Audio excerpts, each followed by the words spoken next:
I think everyone here can agree that we all kind of grew up on the internet, and just like video games, social media, videos. I love Minecraft.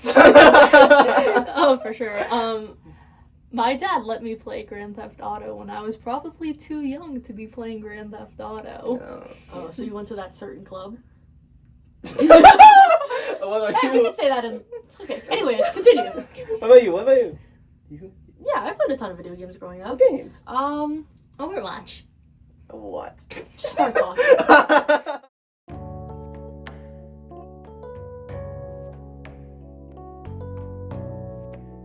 So my entire point is that I actually think that video games nowadays can be a acceptable method for children to grow and develop. Mhm. Actually, So, I mean, if you want video games to help a child grow and develop, I'm sure it has to do something with family. yeah, actually. So there was the study, right, done by people who study human-computer interactions, and they did a study on co-play between parents and children. And what they found is that when these parents and children, of course, played co-play games, which are like usually on the couch and like it's a lot of teamwork, they would find that a lot of their relationship would improve, actually. But like that closeness on the couch, those like physical barriers are not only broken but emotional ones too, due to how they have to work hard together to pass that goal in that game. And so it really helped as it turned the domestic relationships into friendships of where they could understand each other better. Nice. And even helps with socialization too. There was this video essay that I watched that was about a now grown man where he could play games with his father and his uncles. And basically, since he was young, he's been playing games like Half-Life with them.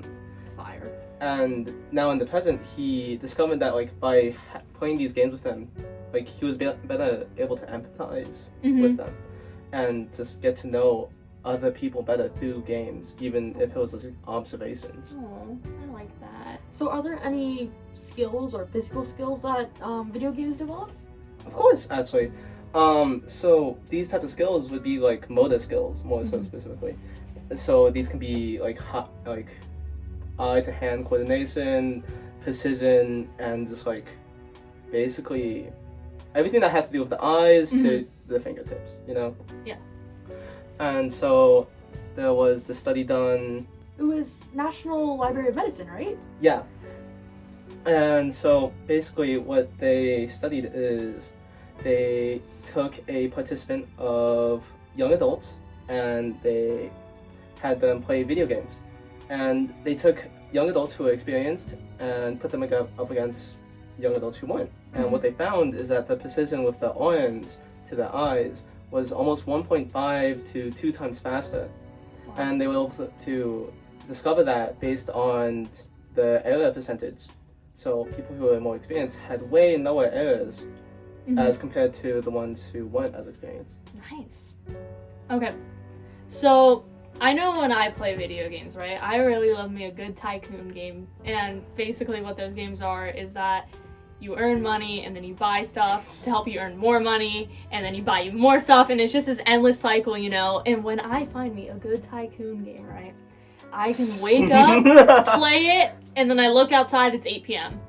These games are so addictive, and I guess you could say that all video games are addictive. What do you have to say about that? I mean, yeah, it is definitely a part of the human psyche to be like, big number, go up, and that's very satisfying, But here's the thing, that's called a state of hyperarousal, of where the brain is in a constant influx of dopamine. And what this leads to is people can become irritated or like kind of numb to emotion. And so this can lead to depression or like distancing from relatives, which is of course a negative. This would never happen, chronic gaming is very serious. However, that kind of plays in the part of parents, because these are adolescent people that we want to focus here. And so when it's like a child or a teenager, it should of course be on the responsibility of a guardian or adult that they are close with to acknowledge that they should get off, Yeah. Right, so it's the parents' responsibility to control how much time their kids are spending online. And exactly. But like even if it's a teenager, teenagers are reasonable. They can be reasoned with and they can acknowledge when, that health is declining. Most teenagers. Most teenagers. Are reasonable. But like, of course, parents can always take, control. Yeah, obviously. And so like, even though these games can be addictive, think of sports.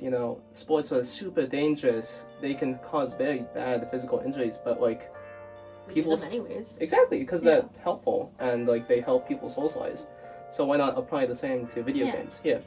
So all in all, I think next time a parent looks at a kid playing video games, instead of yelling at them to get off, maybe they should try to play the video games with them. I don't know if my mom would want to play GTA with me.